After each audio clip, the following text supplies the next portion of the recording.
한글에 대해 극찬하며 한글은 과학적으로 볼 때 세계에서 가장 뛰어난 글자라고 했습니다. 퓰리처상을 수상한 미국의 생리학자 다이어몬드는 한글은 글자 가운데 가장 과학적인 표기법 체제를 갖추고 있다. 한글은 글자와 소리가 1대1로 대응된다. 이 점은 로마자나 영어 등 어느 나라 글자보다 뛰어난 점이라고 말했습니다. 한글은 세계 전문가들에게 과학적인 문자라는 말을 들으며 그 우수성은 이미 널리 알려져 있습니다. 영국의 옥스퍼드 대학에서 세계의 모든 문자를 놓고 합리성, 과학성, 독창성 등의 기준으로 순위를 매긴 적이 있었는데 한글이 당당하게 1위를 차지했습니다. 세상의 모든 소리를 표기할 수 있는 한글은 12,000가지의 소리를 한글로 표현할 수 있는데 일본어는 고작 300개이며 중국어도 400개 정도밖에 안 되었습니다. 유네스코는 1990년부터 해마다 세계에서 문맹 퇴치에 공이 큰 이들에게 세종대왕 문맹 퇴치상을 주고 있습니다. 상의 이름을 세종이라고 지은 것은 세종대왕이 만든 한글이 가장 배우기 쉽고 과학적인 글이기에 문맹을 없애는 최고의 글자임을 국제기구가 공인해 준 것입니다. 전 세계 3,000개의 언어 중 문자를 사용하고 있는 국가는 80여 개 정도인데 나머지 문자가 없는 국가를 위해 유엔에서는 한글을 지정하여 사용하도록 권장하고 있습니다. 외국인을 대상으로 하는 한국어 능력시험 토픽은 1997년에 도입되었는데 4개국에서 시작된 한국어 능력시험은 이제 71개국에서 치러지고 있습니다. 한국어 능력시험 응시자는 20년 만에 108배나 늘어 연말까지 37만 명에 육박할 것으로 전망되고 있습니다. 한국어를 대학 입시에서 제2외국어로 채택하는 나라도 늘어나고 있습니다. 2016년까지 한국어를 대학 입시에서 제2외국어로 채택한 나라는 1994년 호주, 1997년 미국, 2002년 일본이었습니다. 아주 오랫동안 잠잠했던 한국어 채택 소식은 예상치 못한 나라에서 환영을 받았습니다. 바로 프랑스와 태국입니다. 프랑스와 태국은 각각 2017년과 18년에 한국어를 대학 입시 제2외국어 과목으로 채택한 바 있습니다. 프랑스 마크롱 대통령은 프랑스 수능시험에 한국어 과목을 수능 과목으로 채택하겠다는 발언으로 큰 화제를 모았습니다. 프랑스는 2017년에 25년 만에 대학 입시인 바칼로레아 외국어 목록을 개정했는데 이때 한국어를 추가했습니다. 지금 프랑스에서는 34개의 초중고교에서 한국어 및 한국 문화 수업을 하고 있으며 약 3,500명이 한국어와 한국 문화를 배우고 있습니다. 프랑스의 한 젊은이는 한 인터뷰에서 요즘 프랑스 젊은이들 사이에선 한국말을 할 줄 알아야 멋지다고 생각한다고 말한 바 있습니다. 미국 현대언어협회의 최근 조사에 따르면 2009년에서 2016년 사이 미국 대학에서 중국어, 독일어, 일본어 등 대부분의 외국어는 수강자가 줄었는데 한국어만 같은 기간 유일하게 65%가 늘었습니다. 영국의 BBC 방송도 최근 2013년에서 2016년 사이 미국 대학에서 외국어를 배우는 학생 수가 전반적으로 줄었으나 한국어만 14%가 증가했다고 보도했습니다. 이렇다 보니 미국과 유럽 각국 대학에선 한국 학과를 만들거나 한국어 강좌를 속속 개설하고 있습니다.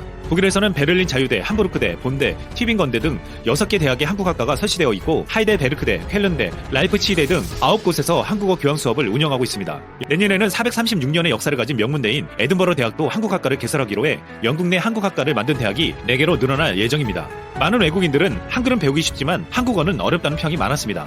미국 국무부 산하 외교관 언어 연수 전문기관인 외교연구원은 영어를 모국어로 사용하는 사람들이 가장 배우기 어려운 언어를 한국어라고 지목했습니다. 하지만 최근 그 어렵다는 한국어가 전 세계에서 너나 할 것 없이 배우겠다며 열풍을 일으키고 있는데 거기에는 가장 큰 이유가 있습니다. 그것은 아시다시피 한류 때문이었습니다. 영국 BBC 방송은 방탄소년단 노래와 싸이의 강남스타일 등 K-팝 등이 전 세계적으로 큰 인기를 얻고 있다면서 노래 가사를 따라 부르려는 움직임이 미국과 캐나다, 태국, 말레이시아 등에서 한국어 열풍을 불러일으키고 있다고 보도한 바 있습니다. 특히 최근 방탄소년단의 인기가 한국어 열풍으로 이어지고 있습니다. 지난 8월 미국 대중음악 전문지 롤링스톤은 K-팝은 어떻게 세계를 장악했나 기사에서 원더걸스나 소녀시대와 같은 그룹이 세계 무대에 어필하려고 영어 버전으로 노래를 녹음했다면 방탄소년단은 그저 계속해서 한국어로 노래했다고 서술했습니다. 방탄소년단은 다른 한국 그룹과 달리 한국어로 노래한 것이 외국 팬들이 한국어를 배우도록 이끈 것입니다. 오래전부터 한류가 큰 인기를 끌고 있는 동남아시아에서는 한국어를 배우는 이유가 하나 더 추가되고 있습니다. 베트남은 삼성전자를 비롯해 한국 기업 약 4,000개가 진출해 있고 고용된 현지인이 100만 명에 이르고 있습니다. 과거에는 한류 때문에 한국어를 배우려고 했지만 이제는 배우려는 목적이 달라졌습니다. 한국 기업에 다니는 베트남인들이 한국어를 배우면 승진도 쉽고 월급도 많게는 2배까지 받을 수 있기 때문입니다. 지난해부터 현지 교육기관은 한국어를 제2외국어로 지정해 시범 수업을 하고 있습니다. 한국어는 지금 전 세계에서 폭발적인 관심을 받으며 많은 이들이 배우고 있습니다. K-팝과 드라마의 한류가 전 세계에 알려질수록 한국어에 대한 관심은 점점 더 커졌습니다. 이 때문에 한글의 우수함 또한 전 세계에서 인정받고 있습니다. 이상 쓸모왕이었습니다. 발만 동동 구르고 있는 상황이 나오고 있습니다. 일본은 이와 같은 호황에서 자신들이 한국 때문에 손을 쓸 겨를도 없다고 한탄하고 있는데요. 향후 10년 넘게 시장의 일감이 결정되는 일이라 일본에서는 극약 처방까지 내렸다고 합니다. 그것이 어떤 극약 처방이고 자칫 많은 업체가 문 닫을 수 있는 위기가 온다는 것인지 알아보겠습니다. 우선 그 분야는 LNG선 선박 건조인데요. 현재 전 세계적으로 LNG선은 호황을 맞이하고 있습니다. LNG 운반선을 비롯해서 LNG를 연료로 쓰는 다양한 대형 선박 주문이 글로벌 선사로부터 나오고 있습니다. 역시 그 중심에는 한국이 있습니다. 일본은 과거 조선업을 제패하던 기억이 있고 이렇게 호황이 와버린 기회를 놓치기가 아까운 것이죠. 한참 동안 빅 이슈가 없었던 업계에서는 중국이 벌크선을 독점하다시피 했고 한국은 기술력으로 LNG선을 싹 싹쓸이하고 있는 상황인 것입니다. 작년에 일본 정부는 자신들보다 가격이 훨씬 낮은 한국 배가 불만이라 이에 대해서도 WTO 제소까지 했습니다. 한국 정부가 보조금을 줘서 일본을 이길 수밖에 없다는 논리입니다. 그러나 WTO 판정이 나는 사이 이미 수주는 모두 한국으로 올인되어 버리는 상황이 되고 있습니다. 게다가 일본 정부는 슬그머니 자국의 LNG선에 대해 금융 지원을 하려는 태도로 바뀌기도 했습니다. 한국을 해당권으로 제소해놓고 정작 일본 업계가 파산할 것 같으니 정부에서 지원을 해주려는 것입니다. 그러나 근본적으로 한국을 이길 수 없는 것은 생산 능력이라고 전문가들은 입을 모읍니다. 한국은 대량으로 배를 건조할 능력이 되는 데다가 그 배들은 세계 최고 기술이 집약된 배입니다. 선사들은 중국보다 비싸도 한국 배를 고집합니다. 여러 번 중국 배를 골랐지만 바다에서 멈춘 데다가 수리에는 수개월이 걸려서 몇 년치 LNG 수송을 미리 계약해놓는 LNG 운반선의 경우 스케줄이 엉망이 되기도 했습니다. 그리고 일본 배는 비싼 데다가 조선소가 작아서 초대형 LNG선은 건조가 사실상 불가능합니다. 이젠 기술력도 한국보다 앞섰다고 할 수 없습니다. 이러한 점을 일본 정부도 매우 잘 알고 있습니다. 따라서 결국 일본 업계는 일본을 떠나는 선택을 내립니다. 카와사키 중공업은 건조의 효율을 높이기 위해 비용이 낮은 중국에서 건조를 결정한 것입니다. 한국으로 쏠려버리는 LNG 수주를 어떻게든 조금이나마 일본 쪽으로 가져와야 합니다.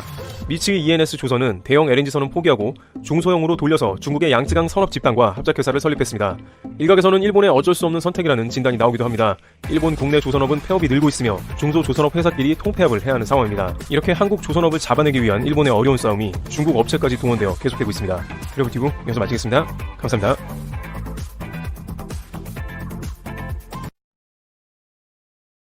외신 소식과 리뷰를 전해드리는 BK뉴스입니다. 기가 막힌 이유로 일본이 한국을 놓아서는 안 된다고 주장하는 전 항공자위대 사령관 오노에 사다마사의 기고문이 일본 언론 마이니치에 실렸는데요. 일본이 군사적 기준에서 한국을 어떻게 생각하고 있는지 파악할 수 있는 기고문입니다. 칼럼의 시작에서 필자는 이전에도 적대적인 한반도의 출현을 염려하고 있었고 그런 이야기를 한 지 채 1년도 되지 않았지만 여기까지 한일 관계가 악화될 줄은 솔직히 예상하지 못했다며 아베 정권도 이번만큼은 타협의 여지가 없고 일본 국민들의 여론도 의연한 대응을 압도적으로 지지하고 있다는 이야기를 하는데요. 여기서 잠시 일본 국민들의 여론에 대해 이야기해보자면 오히려 한국보다 압도적인 지지로 한국에 대응하라는 일본의 여론조사 결과를 다들 보셨을 겁니다. 필자도 그 기준으로 일본 여론에 대해 이야기하고 있는 것인데요. 그런데 여기서 한 가지 짚고 넘어가야 할 부분이 있다면 대부분의 선량한 국민은 죄가 없다고 일본이 주장하는 것이 아니라 우리나라에서 그런 의견들이 가끔 나오는 경우가 있는데 그들을 어떻게 하자는 것은 아닐지라도 그들이 행하고 있는 침묵과 무관심까지도 옹호해야 하는지에 대해서는 반감이 있는 분도 계실 듯합니다.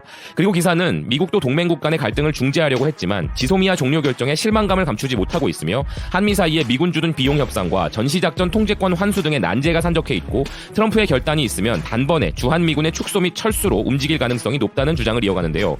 이 경우 중국의 영향력이 한반도를 뒤덮고 핵무장한 통일 한반도라는 일본에게 있어서는 최악의 사태가 나타날 우려마저 있다면서 그 악몽을 방지하기 위해서는 한국을 이쪽에 묶어 한미동맹이 유지되는 것이 절대적 조건이며 일본도 감정을 배제한 전략적 대응과 한미동맹 취소라는 최악의 사태에 대한 대비가 필요하다고 이야기하고 있습니다.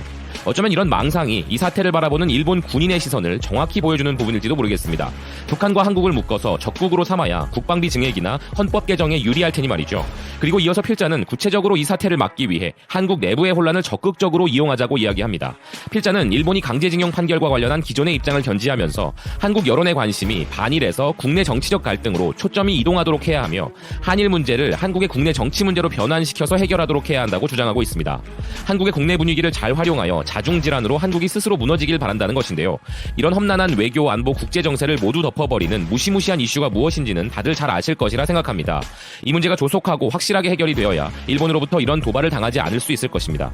계속 이어서 필자는 주한미군 철수의 현실화 가능성과 북핵 문제를 묶어 한미일의 결속과 유지는 필수라고 주장하면서 한반도 정세는 격렬하게 움직이고 있으며 보안 구조가 크게 바뀔 가능성을 가지고 있다고 설명합니다. 중국과 러시아는 이 기회를 틈타 동해상의 공동 순찰 비행을 실시하였고 심지어 독도 상공에 영공 침범을 하고 있다면서 일본이 북한의 핵미사일에 대처하고 중러 군사활동에 대응하기 위해 일본 자체의 방위력 강화와 한미일의 결속을 유지하는 것이 필수적이며 한국 정부의 통일 정책에 넘어가 한국을 놓아서는 절대 안 된다고 기고문을 마무리합니다. 이런 필자의 주장대로라면 일본의 국익을 위해서 한반도의 평화는 기필코 막아야 한다는 것인데요. 그저 영원히 일본의 행복을 위하여 한반도의 불안한 정세를 유지해야 한다는 주장인 것입니다. 이 기사가 예사롭지 않은 것은 일본의 유력 언론사가 강경한 전 사령관 출신 인사의 기고문을 냈기 때문인데요. 즉 한국에서의 미군 철수와 북핵을 기반으로 일본 국민들에게 한국에 대한 적대적인 이미지를 심어 헌법 개정의 당위성을 공작하고 있는 것은 아닌가 하는 합리적인 의심이 들기에 항상 일본 언론과 여론의 추이에 대해 지속적인 관심을 가지고 지켜봐야 한다는 의견입니다. 지금까지 BK뉴스였습니다. 시청해주셔서 감사드립니다. 없는데요. 특히나 요즘 조선업 분야에서 가장 중요한 것은 세계적으로 호황기에 접어든 분야인 LNG 운반선입니다. 그리고 이와 관련하여 기분 좋게도 한국의 조선 기업들 때문에 일본의 조선 기업들이 폐업 혹은 구조조정의 위기에 처했다는 소식이 전해지고 있는데요.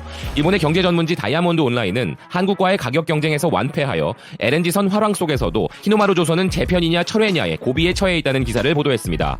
기사 소개에 앞서 이 히노마루 조선에서 히노마루는 일본의 일장기를 의미하는 단어인데요.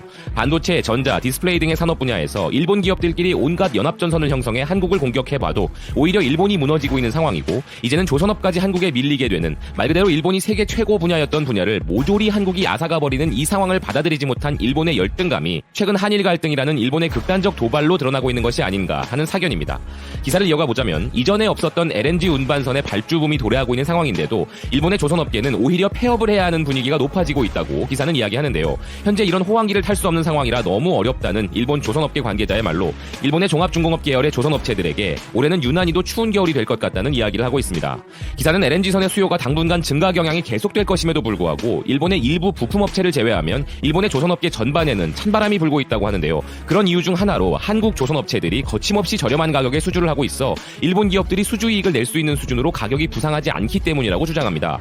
그런데 이 말만 들으면 한국이 가격을 후려쳐서 남지도 않는 장사를 하고 있는 것으로 오해할 수 있는데 한국이 가격 경쟁력에서 앞서 있는 이유는 바로 대량 생산이 가능한 대규모 설비를 갖추고 있고 선박 건조에 있어서 우리가 가진 경쟁력과 효율성 때문인 것인데요. 기사도 이 부분에 대해 설명을 합니다. 조선산업은 대부분의 제조와 마찬가지로 같은 제품을 대량으로 생산하는 편이 조달력과 제조 효율성 향상에 도움이 되는데 연속적으로 선박 건조를 하는 능력 면에서 보면 대량으로 선박을 만들어내는 한국 기업들이 연간 몇 척밖에 만들 수 없는 일본 기업들을 상대로 압도적으로 우월하게 이기고 있기 때문이라고 이야기하면서 한국에게는 조선업이 고용 확보를 목적으로 하는 국책 사업이고 WTO에 이에 대한 분쟁 해결을 요구해도 조선사에 대한 한국 정부의 공적 지원이 뒷받침되면서 일본보다 10에서 20% 저렴한 가격을 제시하기 때문에 일본은 우리를 이길 수가 없다는 것입니다. 정말 이럴 때 쓰고 싶은 표현이 비겁한 변명이란 단어가 아닐까 합니다. 민주주의 국가의 총리란 작자가 직접 나서서 기업들을 살려보려고 이웃 국가에 대한 불공정하고 무차별적 도발을 감행하고 국가 차원의 디스플레이 연합을 만들어도 한국에 이기지 못하다 보니 일본의 어거지는 날이 가면 갈수록 더 심해지는 것 같고 변명만 늘어나고 있는 상황이라 해석이 되는군요.